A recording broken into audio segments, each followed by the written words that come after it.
नमस्कार दोस्तों, स्वागत है आपका हमारे YouTube चैनल पर। इस वीडियो के अंदर दोस्तों हम भारतीय संविधान का पार्ट 3 कवर करने वाले हैं। इससे पहले हमने 2 पार्ट कवर कर लिए हैं। पॉलिटी नाम से आपको प्लेलिस्ट मिल जाएगा अगर आपने उन्हें वॉच नहीं किया है। तो सबसे पहला हमारा क्वेश्चन होने वाला है दोस्तों, भारत के संविधान का प्रारूप तैयार करने वाली संविधान सभा के सदस्यों को किसके द्वारा चुना जाता है? तो विभिन्न प्रांतों की विधानसभाओं द्वारा इनको चुना जाता है। दोस्तों जैसा कि आप जानते होंगे कि भारत का संविधान विश्व में सबसे लंबा लिखित संविधान है, ठीक है। और फ्रेंड्स, जब ये संविधान बना था 1949 में संविधान में, तो इसके अंदर दोस्तों एक प्रस्तावना थी, 395 अनुच्छेद थे, ठीक है। 395, सुनिएगा जरा ध्यान से, और 22 भाग थे, ठीक है। और किस अनुसूचियाँ कितनी थी? 8 अनुसूचियाँ थी। अब दोस्तों क्या है कि वर्तमान में 450 अनुच्छेद हैं, याद रखिएगा 450, और 22 भाग हैं और 12 अनुसूचियाँ हैं। 8 की जगह अब कितनी हो गई हैं? 12 अनुसूचियाँ हो गई हैं, ठीक है। और एक दोस्तों संविधान का संशोधन काफ़ी बार पूछा गया है कि 42वां संविधान संशोधन दोस्तों जो 1976 का था उसको मिनी संविधान संशोधन कहा जाता है। अगर पूछ लिया जाए कि 42वें संविधान संशोधन को किस नाम से जाना जाता है, उसे मिनी संविधान कहा जाता है, ठीक है। और आगे देखिए क्वेश्चन नंबर हमारा 2 है, कैबिनेट मिशन योजना के विषय में कौन सा सही नहीं है? तो ये दोस्तों भारतीय सदस्यों वाला अंतरिम मंत्रिमंडल ये सही नहीं है, जबकि प्रांतों का समूहीकरण, पाकिस्तान की स्वीकृति, संविधान का निर्माण, ये तीनों सही है। आगे देखिए, भारतीय संसद किस रीति से प्रशासन पर नियंत्रण करती है? तो ये संसदीय समितियों के माध्यम से प्रशासन पर नियंत्रण करती है, ठीक है फ्रेंड्स। आगे देखिए क्वेश्चन नंबर हमारा 4 है, भारत एवं पाकिस्तान के रूप में विभाजन का प्रस्ताव किस योजना में रखा गया? तो इसका सही जवाब है माउंटबेटन योजना में।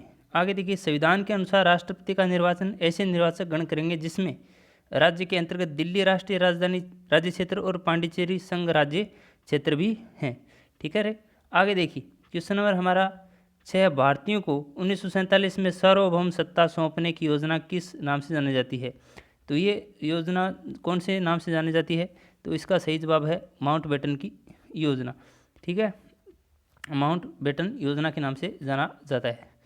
आगे देखिए क्वेश्चन नंबर हमारा 7 है, निम्नलिखित कथनों पर विचार कीजिए। भारतीय संविधान में संशोधन लाने का उपक्रमण किया जा सकता है? तो ये लोकसभा द्वारा और राष्ट्रपति द्वारा, यानी कि ये लोकसभा और राष्ट्रपति ही भारत के संविधान में संशोधन कर सकते हैं। आगे देखिए, स्वतंत्र भारत का प्रथम गवर्नर जनरल कौन था? तो इसका सही जवाब है माउंटबेटन। स्वतंत्र पूछा गया है, ठीक है, याद रखिएगा। लोकसभा का कार्यकाल, इसके अंदर क्या है दोस्तों, आपातकाल की घोषणा के दौरान एक वर्ष में एक बार में 1 वर्ष तक के लिए बढ़ाया जा सकता है। आपातकाल जब इमरजेंसी लागू कर दी जाती है तो उस दौरान 1 वर्ष के लिए बढ़ाया जा सकता है एक बार, ठीक है। अब देखिए प्रश्न नंबर 10 है, कैबिनेट मिशन योजना के अंतर्गत भारत में निर्मित अंतरिम सरकार में निम्न में से कौन सदस्य नहीं था? तो ये महात्मा गांधी नहीं थे, ठीक है। आगे देखिए क्वेश्चन नंबर हमारा 11 है, भारतीय संविधान में संघ सूची में कितने विषय रखे गए? तो संघ सूची में कितने विषय रखे गए? इसका सही जवाब क्या हो जाता है? यहाँ पे ऑप्शन नंबर बी सही होगा, 97। आगे देखिए क्वेश्चन नंबर हमारा 12 है, संविधान का 93वें संशोधन संबंधित है किससे है? 6 और 14 वर्ष के बीच की आयु के बच्चों को निःशुल्क और अनिवार्य शिक्षा देने से है। शिमला सम्मेलन का आयोजन कब किया गया? तो ये किया गया 1945 में। प्रश्न नंबर हमारा 14, भारतीय संविधान पूर्ण रूप से किस दिन लागू हुआ? 26 जनवरी 1950। प्रश्न नंबर 15 है, भारत में संविधान सभा गठन किसकी अनुशंसा से किया गया?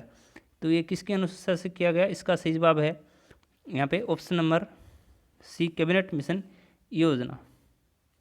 प्रश्न नंबर 16 है, भारत के विभिन्न राजनीतिक दलों को राष्ट्रीय या क्षेत्रीय दलों का दर्जा देने का अधिकार किसको है? चुनाव आयोग को।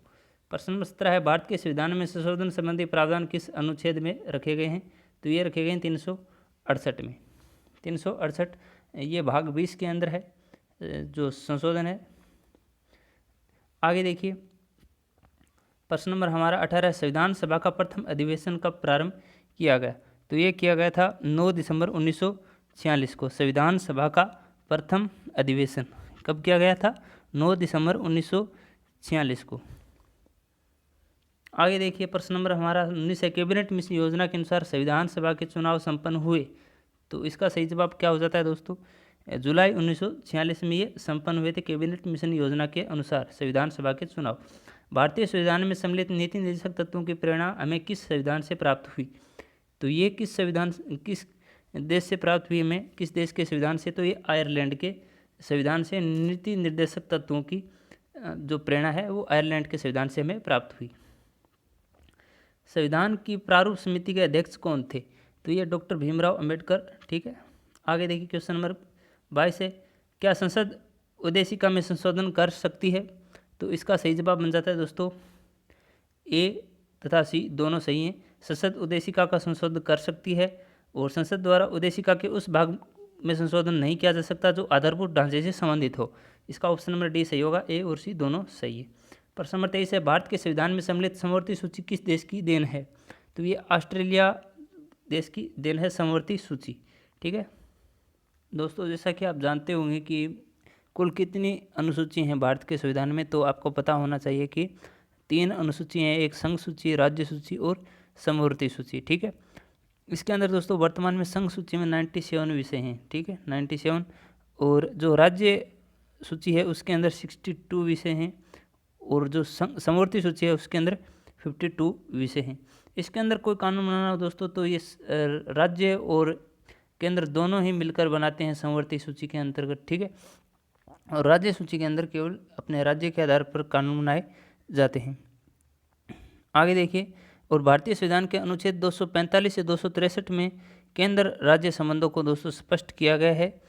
आगे देखिए क्वेश्चन चलते हैं हमारा 24 पे, संविधान सभा की प्रथम बैठक की अध्यक्षता किसने की थी, संविधान सभा की प्रथम बैठक की अध्यक्षता, यहाँ पे इसका सही जवाब है डॉक्टर सच्चिदानंद सिन्हा।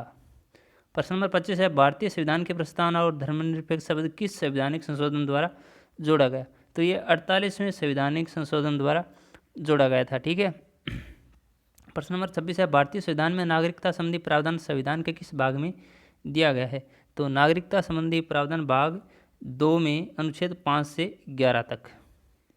प्रश्न नंबर 27 है, संविधान सभा के सदस्यों का निर्वाचन किस आधार पर किया गया, तो ये किया गया था जनता द्वारा अप्रत्यक्ष निर्वाचन के आधार पर संविधान सभा के सदस्यों का जो निर्वाचन है, तो आपको पता ही होगा, आप एमपी जो जिनका वोट डालते हो आप, अभी जो चुनाव हुए थे पिछले वर्ष 2019 में, तो वो संविधान सभा के सदस्यों का निर्वाचन अप्रत्यक्ष रूप से किया जाता है जनता द्वारा, और उसके बाद में उस पार्टी का एक प्रधानमंत्री बना दिया जाता है। आगे देखिए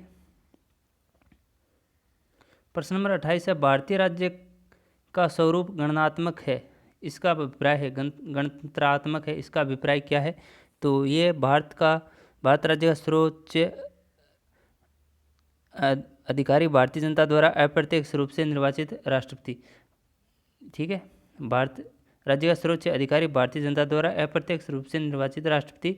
भारतीय राज्य का स्वरूप गणतंत्रात्मक है, इसका अभिप्राय ये है। भारत का संविधान दोस्तों गणतंत्रात्मक और लोकतंत्रात्मक दोनों ही प्रकार का है। संविधान सभा का संवैधानिक सलाहकार किसे नियुक्त किया गया, तो ये दोस्तों नियुक्त किया गया था उस समय डॉक्टर BN राव को।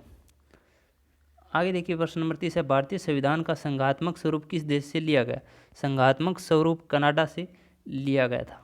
और आज का अंतिम क्वेश्चन है, भारतीय संविधान में मूल अधिकारों के संबंध में कुल कितने अनुच्छेद हैं, तो मूल अधिकारों के संबंध में कुल 253 अनुच्छेद हैं। ठीक है, तो ये 31 क्वेश्चन है दोस्तों। अगर वीडियो अच्छा लगा तो लाइक शेयर और सब्सक्राइब जरूर कीजिएगा। मिलते हैं नेक्स्ट वीडियो में, तब तक के लिए बेस्ट ऑफ लक।